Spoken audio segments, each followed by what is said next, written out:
right, well, let's get started. I want to thank anyone who's joining our impromptu live. We didn't plan to go live, we were just going to record this, but then Othmane said we could go live, and I was like, why not? Let's do it. So we're going to get started, but first we want to thank some of our sponsors and also welcome you to the Portland Film Festival. We are presented for the 4th consecutive year by Comcast, and we want to thank Comcast's team for the tremendous support and commitment to independent filmmakers. Their ongoing support ensures that diverse voices are given a platform to share their unique perspectives on the world. We'd also like to thank Kerner Camera, Portland Mortgage, and Oregon Film. And to find out more about any of the films, or especially Africa and I, you can go to pdxff.com to buy tickets and learn more about the film. And today I am super proud to welcome Othmane Zolati, and he is zooming in from Turkey. Is that correct? Yes, correct. Yeah. From Turkey, Trabzon, exactly. That's amazing. And you are the director and the protagonist star of Africa and I. Yes, correct. Actually, it's a co-direction. It's me and Chris Green. Yeah, I was going to ask you about him. Yeah. We were both of us directing this documentary. I filmed it at the beginning, and then I met the team afterwards, and then we brought this film together. That's amazing.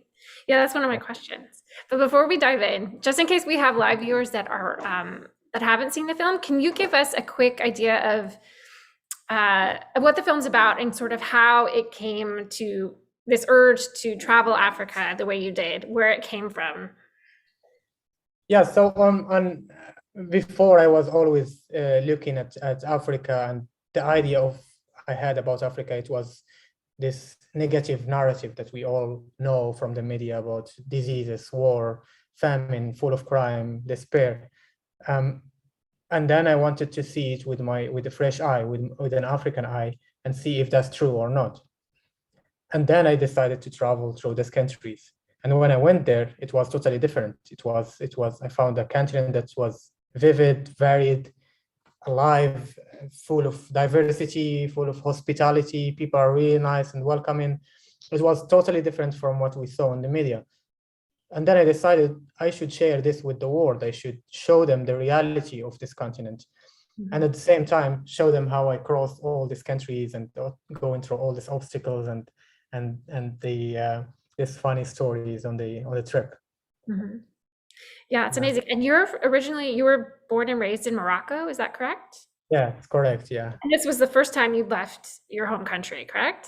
That was the first time I'm gonna cross the border in my life. And then, yeah, I went through Mauritania, which is the first country I left Morocco from, yeah. And so you kind of, I mean, it's kind of a leap of faith, or a leap of faith in this like desire inside of you to like see it through, that, you know, you're leaving your family and sort of the ideas of what they think you should be doing with your life right now, and you're like, no, this is very important to me. I'm going to go on this trip, this journey. Yeah, that was the hard part. That was the hard, to leave the family, to leave everything behind you, your friends, your career, because I finished my studies, and my parents and my family were waiting for me to, you know, to get that job and get the family and get that normal life that we all know about. And then suddenly he took his backpack and left us. So it was quite hard for them and also for me, but I had to do it because I was truly believing in this dream, and that's it. I was like, okay, I have to do it, and I will see what's going to happen. Whether it's going to be bad or good, I don't mind, but I'm going to do it. I don't want to regret afterwards. Yeah. And so you know, I think throughout the documentary, as you travel, you sort of, there's certain borders that you have to cross where, again, you're kind of presented with kind of what the media has fed people, presented with kind of the hearsay of, oh, you should watch out for these people when you cross the border, watch out for these people, or you shouldn't go here. And yet most of the time you still travel there, and you're met with, again, the hospitality, welcoming people. Can you kind of speak about what you were thinking when you were crossing the border? Like, were you at times sort of fearful of what you might see? Like what you might encounter? So there are two types actually of people that I meet. The people who are who never traveled, and they just hear about the other side of the world. For example, if I'm in Senegal and people talk about Guinea-Conakry, obviously they haven't been there, and what they hear is only the bad side of it, the bad stories. They say, don't go there, they're gonna kidnap you, don't go there, they're gonna kill you. And then there are the locals who are, for example, living in a village, and then I will ask them only about what's happening 20 kilometers from here. Those people, obviously, they will know the route, they will know everything around them. So this is the people I mostly ask, is the people near to that place. All right, to go here, just 50 kilometers, 20 kilometers, 30. Yeah, but from another country or very far away, obviously they're gonna tell you something bad in the other side, and don't go. Different So I perspective. just go with the flow. I go also, sometimes you have that feeling if it's bad or good. I can feel it if it's the best route to go or no. If I don't have that feeling, then I leave it, I let it go. Yeah, so I just follow the flow. I don't have any plan. And I Yeah. don't do my homework as well. I don't go and check on Google which route is the best, because it's always gonna, orient me or show me something else. Or sometimes it will give you that idea, and then when you go there, you'll be like, oh yeah, I've seen that on Google already. But if you see it for the first time, it will probably be normal to you, or it won't sound that bad. Yeah. But kind of as you started this journey, did you have any expectations or preconceived ideas of what it would be like living kind of day to day? Did you have any idea of what it would be like? And can you compare that to what it was actually like? Or did you just go with an open mind completely? You mean regarding the travel, or regarding how I'm gonna meet people, or I guess all of it, because you were kind of taking this huge leap and just so curious about what you might have thought it would have been like versus what it was like. as I mentioned before, the only idea I had about the African continent is the bad side of it, the war, the disease, the kidnapping, killing, whatever, because that's what I've seen in the media, and I didn't see anything positive from somewhere else. So how come I'm gonna have a beautiful idea about Zanzibar or Rwanda, or a beautiful landscape of South Africa? Yeah, I didn't have this idea at all. So totally it was different, and it was really good because I expected the worst, and then I found out myself in a beautiful continent and with very nice people, welcoming people, and it was really good for me because I expected the worst. Yeah. Okay, and then let's go back to your co-director, Chris.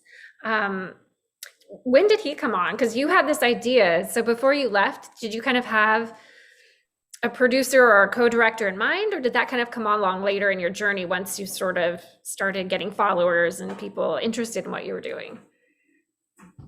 So at the beginning of my journey, I was thinking to just make videos for YouTube. And then after that, if I remember, in Ivory Coast, I was like, why not make it bigger? Why not make this videos, keep them, and then at the end of this trip, make a nice documentary out of it? And then I decided to not share anything on YouTube anymore. And then I was just stocking the footage in my hard drives and try to keep them safe and try to do backups and stuff, until I made it to South Africa. There where I met my producer. I was just having a photo exhibition. I did a photo exhibition in Cape Town. And then he approached me, he told me, oh, you have some beautiful photographs here. I told him, well, you have no idea about the videos as well. It was like, oh, really, you have videos too? And I said, yes. And he said, okay, meet me tomorrow and bring your hard drive in the coffee shop.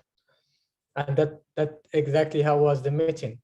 And then next day we chatted. I showed him my stuff, and then that's how our journey started with this documentary.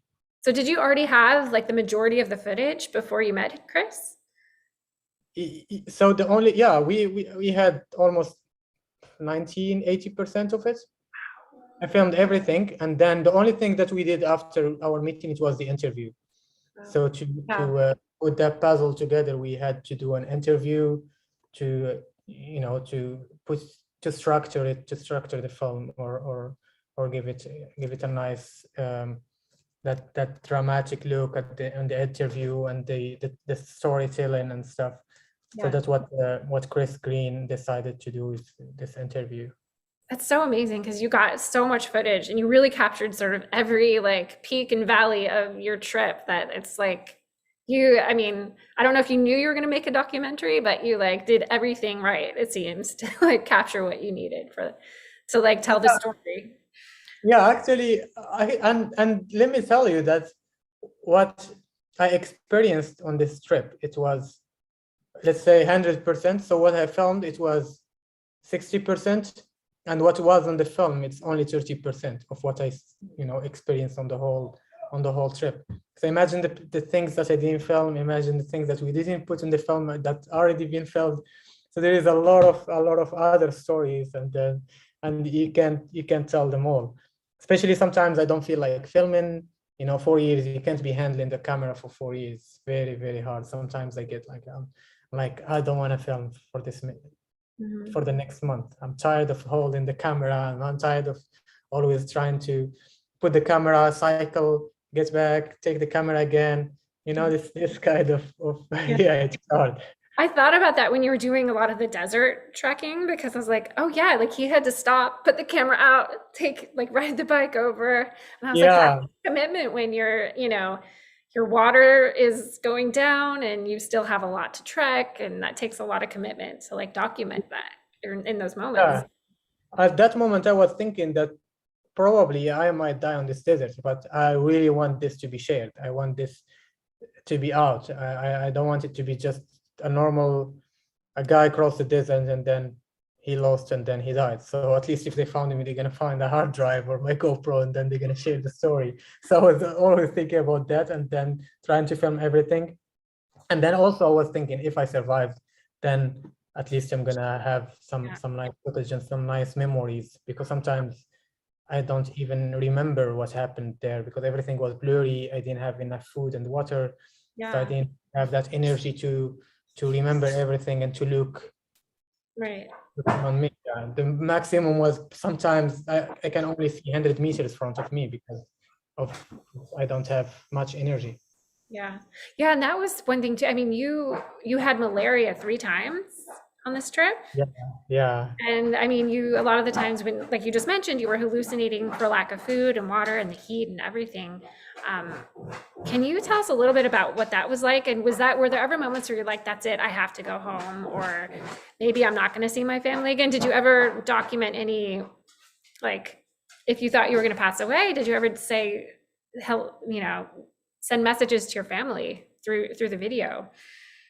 Yeah, same like on that desert. I said that in one of the videos I said that I'm gonna give up. I might give up right now. I'm really in a bad situation. But giving up to go back home, that was never an option. I was even putting a hashtag on my social media, Maraj Inch, means I'm not going back until I make it to the southernmost tip of Africa. So that was my goal. If I reach there, then I will go back home. If I not, I will keep on the road until I will find a way. Wow. So it's dedication. You were just in it. And this is like it during the filming, I'm glad that you while you're watching the film, you pop up with like what day it is in the trip this is. And as it keeps going, I just keep thinking, oh my gosh, this is 2 years, this is 3 years, this is 4 years, a 4-year trip. Like it's amazing. 5 minutes sometimes 10 seconds. Yeah. I mean, it's like that is such a long trip. I don't think anyone's ever been on a trip that long. Yeah, probably there are other people probably they didn't film it. Yeah, I don't like to always put myself, I'm the first one who did that or the so yeah, I just do it for my own experience. Don't do it to any Guinness records or something like that. Yeah, of course not. But yeah, and then it must have almost felt kind of like Africa, the whole continent was maybe your home, because this was your lifestyle for 4 years. And one thing I love that you said in the movie is it's a journey about adapting. And I think like that is for certain what you were doing every day of your trip. But I think it's something that like when you're kind of in your home, like for me at least, when I'm in my home and I'm kind of doing my routine and work and this and that, like you kind of forget you are on a journey and it's about adapting. So what I took away for that as a viewer is that it can, in your perspective, it's definitely about adapting, but if we can take that mentality somewhat into our own daily lives, there's so much, I feel like there's so much more richness we could receive from our daily lives. That was just one takeaway for me. But I noticed that in all the different towns you visited, especially I forget where it was, but you were with a family and the mom gave you her room and you called her mama and she was like, please don't go. She loved you. Can you tell us a little bit about those special relationships you met on the journey? That's my everyday routine, actually, meeting this kind of people. It's very easy to meet, but it's very hard to say goodbye. That's the thing that it just keeps me always upset when I'm traveling. Yeah, those people, they give you all they have. And for example, this mama, she gave me her room, and she was making me like feel that I'm her son. I'm not a guest, you know. I was with her in the kitchen. I was doing all this day works at home. It was really, it felt home, as you mentioned. I'm always feeling home. I never felt I'm just a visitor or just passing by. That's what these people always make me feel. That's amazing. Uh, Yeah. have you gone back at all to visit any of these people? That's the second after the southern tip of Africa. I think I'm gonna make this as a goal. I will try to. So I'm gonna first say it here in this live. I will try to go to some of the villages that are on the film, and I wish I can get some sponsors to go and do a screening and show this in this village. Show them the film and show them the story and everything. I really want to do it. I want to do it in Kenya. I want to do it in that village in Ghana with the mother and the rappers. I want to do it in Namibia in that village. Yeah, I want to do it in some few villages, and like that it will inspire people. It will bring them these memories that one day this guy passed here, and look here, he came back. Yeah, that should be my goal number one. That's amazing. Because yeah, I mean, really, it's I can only imagine from a perspective from somebody in Africa, in a different country of Africa, like seeing your journey, how it might impact their view of their country, of their continent. Can you speak a little bit to that? Like, what do you hope? I mean, there's definitely an audience, a global audience, but what do you hope kind of the audience of Africa, if they were able to see this documentary, what you hope they get out of it or hope they come away with it? So as I mentioned before, people there always have this bad idea about the other side of the world. People in Senegal, they think bad about Guinea-Conakry. People in Guinea-Conakry, they think bad about Liberia. It's very close by, but they always have this, oh, Liberia, it's war, it's killing, it's people are fighting for diamond. Ghana as well, they think that Nigeria, it's only Boko Haram and stuff. Like Kenya, they think about Somalia, it's only Al-Shabaab and terrorism. But it's totally different. Once you step there, once you are in this country, it's totally different from what people say. So I received a lot of messages. I received a lot of comments from people in different countries in Africa. They're saying, I never thought that this is our continent. That's how it looks. You really brought this, the whole continent. You put it in a summary of this 1 hour 30, and you show us what the real Africa looks like. Thank you so much. And that's all. It makes me really happy that I share with the world what is it about, what's the reality of this continent is. Yeah, I think that's so powerful. I think that again is one of those, it's a lesson that I think anyone from anywhere can absorb in the context of their own area and their own, we have diverse political views here in the US, but when you meet someone face to face, and Yeah. connect on that level, it's not such a big Yeah, for example, people in the US, the way they think about Canada or about Mexico, it's totally different than if you go there and then you will see it with your eyes. You'll be like, oh, really? I've seen a lot of bad things in media. It looks a really beautiful country. And that's what we need to show on social media, because that's our voice. That's how we can spread the word, you know. Yeah.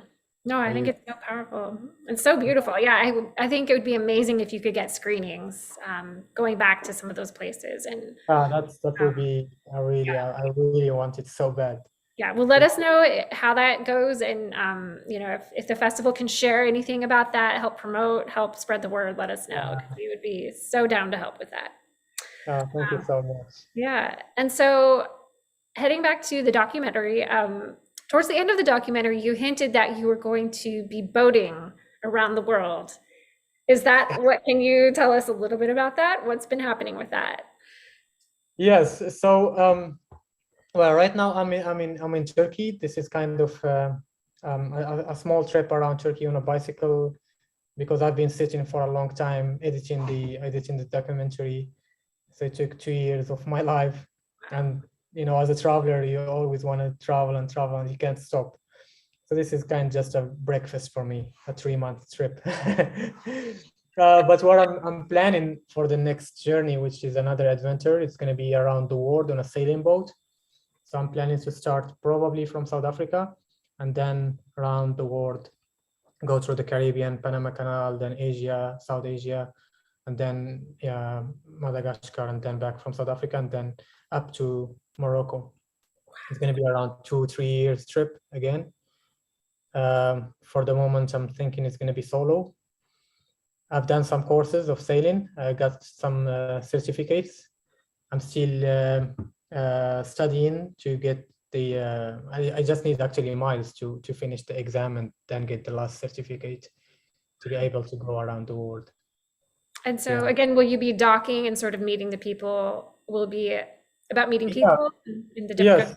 Yes. It's gonna be probably the same with the my film about around Africa, which is 2 stories. One, it shows my struggles and my obstacles and everything, and in parallel of that story, it shows the other side of the world. It shows the beauty of each country, the diversity or the cultures or whatever.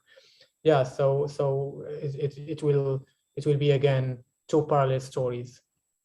One is the adventure and being solo on a sailing boat and the storms and the waves, and one is one I'm gonna be talking, because in sailing you need to go by season.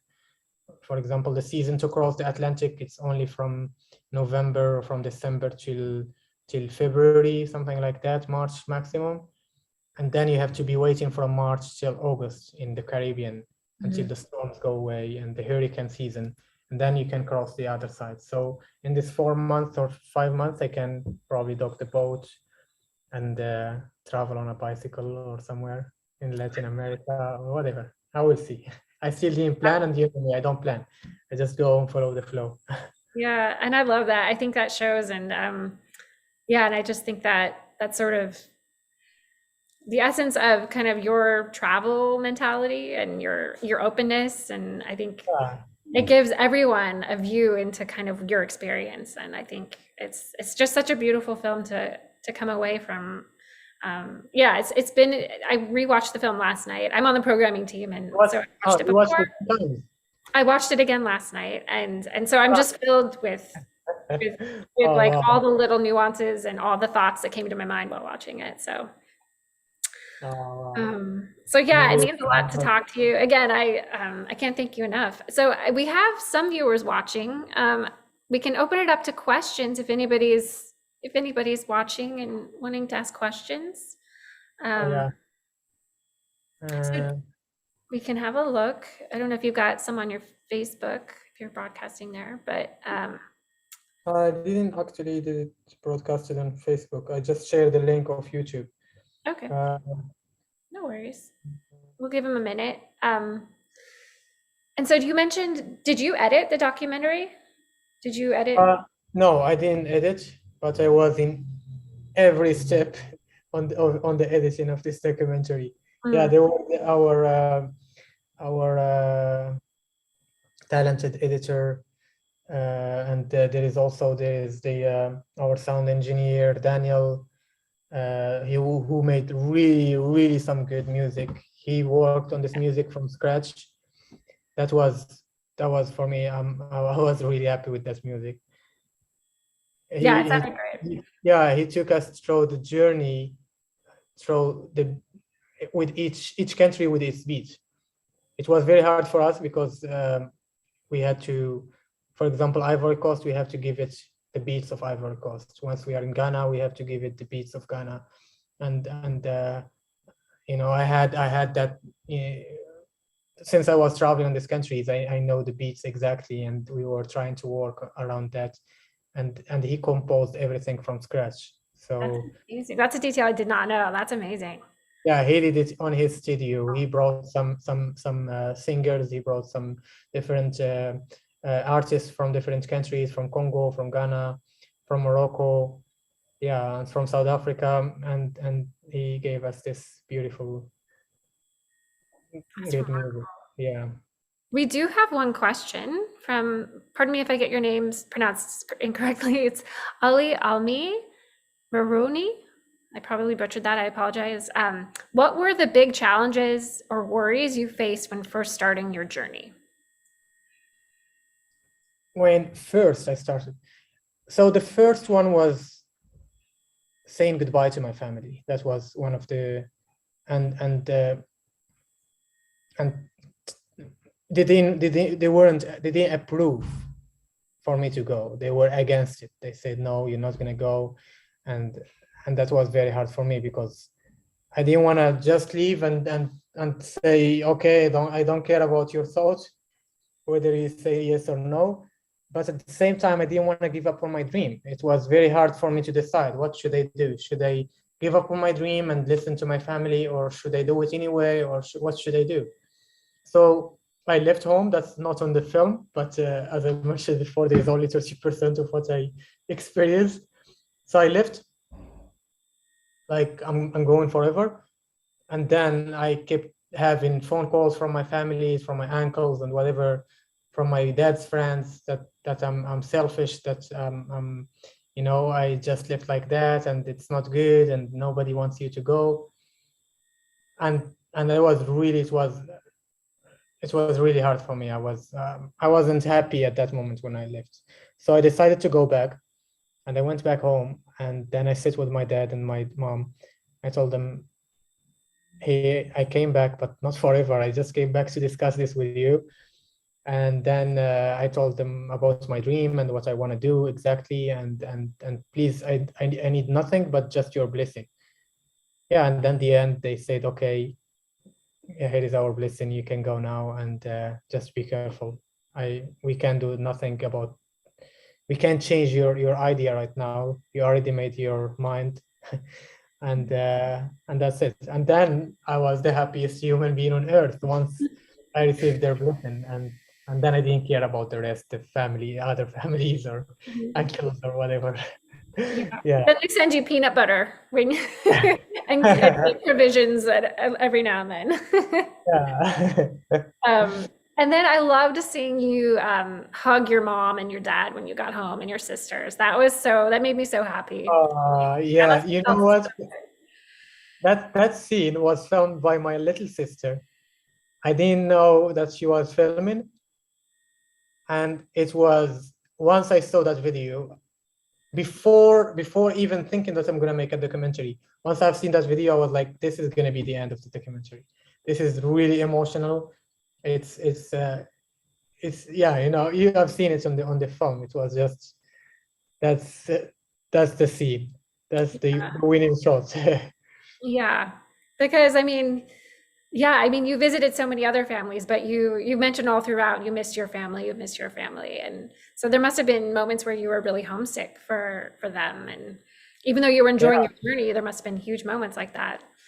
Yeah, definitely. Yeah, definitely. Sometimes I'm like sitting by myself in the tent and thinking, if I could be traveling and at the same time with my family, you know, this feeling where you feel that you wish that there are two people like you. One is with the family and one is traveling. Mhm. Yeah, but this is life. You have to adapt and you have to sacrifice. Mhm. Adapt. There's adapt again. We have more questions. Has your personality changed after this 4-year journey?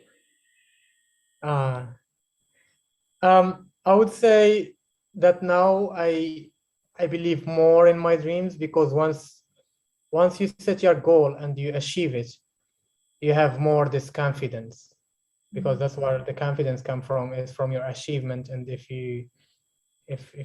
you success on something. So I have more right now this confidence that I can do anything. I'm always say, if I made it to the southernmost tip, so I can do anything else. And that's how it is right now. I can do the boat trip, I can do anything else. Wow. Yeah, and I remember like there was that border that you sort of, one of the last borders you had to cross, and you had to kind of try it Yeah. multiple times until finally you were like, look, this is my goal. I've been traveling by bike, by skateboard, by foot. And they're like, oh, wow, here you go. Yeah, that was South Africa. Hmm. And yeah, I applied for Namibia and I got rejected, and then went to Botswana and I had to apply again, got rejected, and then went to Zimbabwe and then again, then Mozambique. So I got 4 rejection and I didn't know what to do. And yeah, and all this journey was 6 months actually, 6 months of skating, just looking for a visa to enter to South Africa. And you did not give up. Yeah, that wasn't on my options, wasn't in Oh, yeah. my to give up at all. Wow. Yeah, I was like, okay, I'm gonna jump the border illegally in case they're not gonna give me that visa. And the most important, I have to reach southern tip. Yeah. Amazing. You are a determined person. I love it.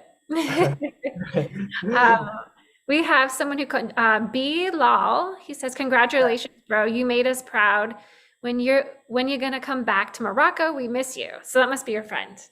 Yeah, yeah, a friend of mine. Yeah, Morocco. I'm thinking, because it's been when I left, it was 2 years. I didn't go back home after, I mean, the 4 years. So I did 4 years of the whole journey, and then I went back home, and then I went to South Africa to work on the film, and then for 2 years I didn't go back to Morocco.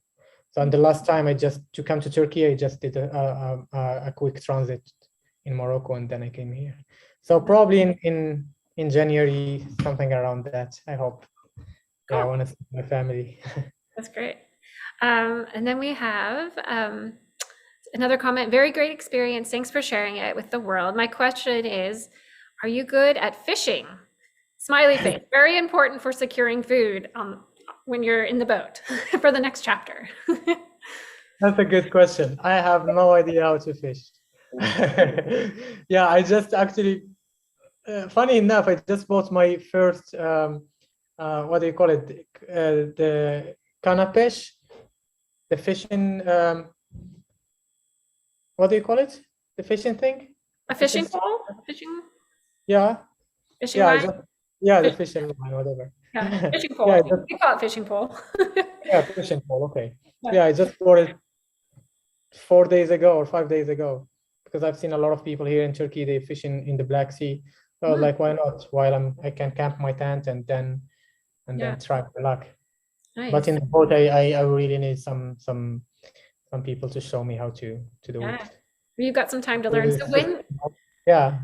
when do you think you'll voyage on the boat? When does that start? Do you think for now? Normally the season to cross the Atlantic is from December, January, and February. So it's 3 months to cross. Hmm. But so far I'm still not really 100%, because I still need to get the boat and to Right. get all the other stuff. So I'm still right now talking to some sponsors, and I still need more sponsors for that trip, because it's not going to be a skating and hitchhiking. It's going to be a very expensive one on a Yeah. boat, and maintenance of the boat, and the visas and all this the paperwork. Yeah, so I need some sponsors to do that trip. So Well, hopefully sorry. If there's anybody watching, and let's say something big in the USA is like REI is a big one in the Pacific Northwest, and they want to sponsor you. Where can they go to find you and connect with you? Yeah, Othmane Zolati is wherever you Google it, you Instagram, Facebook, Twitter. Yeah, just Othmane Zolati, and Okay. you can find me anywhere. Okay, awesome. Yeah. And I don't see any more questions, and I'm feeling maybe we should wrap up. I think we're kind of coming to that moment, but I'll Yeah. give you a moment to do any final thoughts. But also, I had the question of where can this document? I mean, we're playing this documentary through November 8th at the Portland Film Festival, so people can see it at portlandfilm.org or at pdxff.com. But do you know of it playing at any other festivals after this, or having any other screenings after Portland? If probably there is another film festival, but I'm not sure. As I'm traveling right now, I don't check my emails a lot. So my producer, he's the one who is in charge of the festivals. Mhm. But yeah, from what I know, I don't think. Yeah, there is probably one. I don't know the name, but yeah. We can find it out. Yeah, we'll find it out later. We have one more question. Do you want to stay single forever or build a family one day? That's personal. That's getting personal. If only my girlfriend will hear that. Yeah, definitely. I'm not a solo person. I like to be in a family and stuff. So yeah, definitely one day. You're still Yeah, young. but Have time. yeah, but the lifestyle won't change definitely. Mm. So it's gonna be a family, but still with the same lifestyle, traveling and stuff. I don't Wow. know how I'm gonna do it, but I will figure it out. Mhm. Make it work. Yeah, Yeah, I believe yeah, you. yeah. Is there anything else you want to share before we sign off, or is there any other questions people want to pop in before we sign off? Yeah, so I have no idea about you just mentioned right now it's gonna be on the 8th. So people can go right now on the website and check the film, yes? So I know it's playing it's available in the US. I don't know how if it can play in other countries, but it's worth a shot. So pdxff.com, that will take you to kind Yeah, of our I tickets. shared that link of my Okay, film. great. But I don't know if I didn't check it yet. I've seen the link. Okay. Yeah, I can put it in the comments for anybody watching. Okay. Yeah, and then you just search for Africa and I, and you will find this film, and you can watch it Okay. through. And regarding there is I've seen that there is an audience award, right? It goes by There by is. right? Yes, but also you might have not have known this, but this film is also so we have a lot of documentary films, feature films playing this year, and we only select 6 to be in a competition, which means they're seen by a jury. And so this film is actually one of those 6 that's going to Oh, be really? seen by a jury. So it's a competition film, as we call it, but it's also up for a jury or for an audience award. So it can win audience award and it could win the jury award as well. Can you please say that again? I'm gonna just film it on with my phone like this. I can share it to people Oh, like sure. that. So there's out of all the documentary feature films, we select 6 that become competition films. So that means they're seen by our jury and they're voted on for best documentary of the film festival. And so Africa and I is one of those 6 films that's been selected to be in a competition category. So congratulations. Thank you so much. I'm so excited. I forgot. Guys, go right now and you go to the link and vote for Africa and I, and let's get this award, audience award. Yeah, you can get audience award and the jury awards. There's 2 awards you could get. Yeah. But yeah, so the audience award, people need to go buy a ticket, watch the film, and then you can vote for Africa and I. Yeah. Oh, thank you so much. I'm so excited about this. Happy news. We're so excited, and thanks for taking the time to talk with us. This is like such a fun impromptu live, my first Facebook Live or YouTube Live. So By the way, I just want to ask, how many other documentaries or movies in general in the whole festival? This year we've got a lot. Since we're all virtual, we decided to go big. So there's over 300 films, and that includes short Wow. films. It includes music videos, includes feature documentaries, feature narratives, the whole thing. We do have a lot of feature documentaries playing this year. So there's about, I want to say there's about 70 feature documentaries playing this year. There's a lot. It's our biggest year of documentary features. So it's big, but yeah, so it's a lot of films. If we I've seen that you have to pay $10. Is that can look only one documentary, or you can see how many documentaries can it look? Yeah, so the tickets, you can buy an all access pass and then you Oh, you can can. watch if you want. But that's, I think the all access pass is $100. But the $10 is per ticket usually. Oh, okay. Yeah, Or yeah. so there is, But- yeah, I'll try to get one for a lot Yeah. of documentaries to go and watch them. And I can tell you more offline because you, as the filmmaker, you get a pass. So if, yeah, we'll talk about it offline. So, Okay. All right. all right. Okay, thank you so much for having me. Yeah, thank you. And I'm just going to give you a virtual hug because I was so happy that you made this journey and it made me so happy. And thank you for sharing your story. Thank you. Probably next year, once this situation is over of COVID, then we can be in person. Yes. Well, you're always welcome to come visit. You have the Portland Film Festival family in Portland that will Thank you so much. You'll probably have to, people will fight over whose house you're going to stay at. So nice. So nice to hear. Thank you so much. Yeah, well, yeah, and thanks everybody for joining us. And yeah, please definitely go to pdxff.com, buy a ticket to Africa and I, vote for the Audience Award, vote for Africa and I, and yeah, enjoy a bunch of other films there. And thank you so much. It was so lovely to meet you and talk to you. Thank you. Thank you. Bye-bye. Bye.